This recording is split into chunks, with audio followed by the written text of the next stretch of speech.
Silencer holding করা হয়েছে। আমার কাছে বডি টাচ হয়ে একটা সাউন্ড করে তোরা স্টার্ট দেওয়ার পরে দিকে কাস্টমারের কমপ্লেন একটু সাউন্ড করে ওদের উপরে টাচ হয়েছে।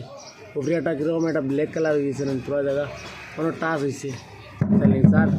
আর এবার হইলে কিন্তু ওই যে সবচেয়ে বড় কথা হলো গাড়িতে আগুন ধরে গেল। এটা হলো প্লাস্টিকের ট্যাঙ্কি, সব সময় ট্যাঙ্কি লাগাইতে একটা চেক মানে তোরা বুঝিয়ে লাগাইও আর কি, তোরা আর কি লাগে সময় যাও কি, কিন্তু মানুষটার টাচ ছাড়াইয়া দিও। ও তোরা লাই গাড়িতে আগুন ধরে গেল না, ও তো গাড়িতে আগুন ধরে গেল সেটা ওরা কিলে আগুন ধরলো না। ও দেখো এই প্লাস্টিকের ট্যাঙ্কি, আর প্লাস্টিকের ট্যাঙ্কি যদি ও অবস্থা হয় ও দেখো তোমার জায়গায় জ্বালাই ফেলাইছে রাইন, মানে ওটা অন্য ওয়েল্ডিং করা হয়েছে।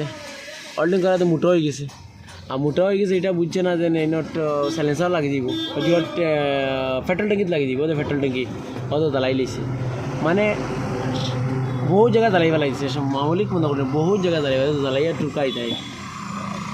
মানে আরও যদি 30 কিলোমিটার চলতো তাহলে হিট হয়ে গেল। হিট হইলে জ্বলিয়া পেট্রোলে আর সাইলেন্সারে আগুন দিলে গাড়ি জ্বলি গেল।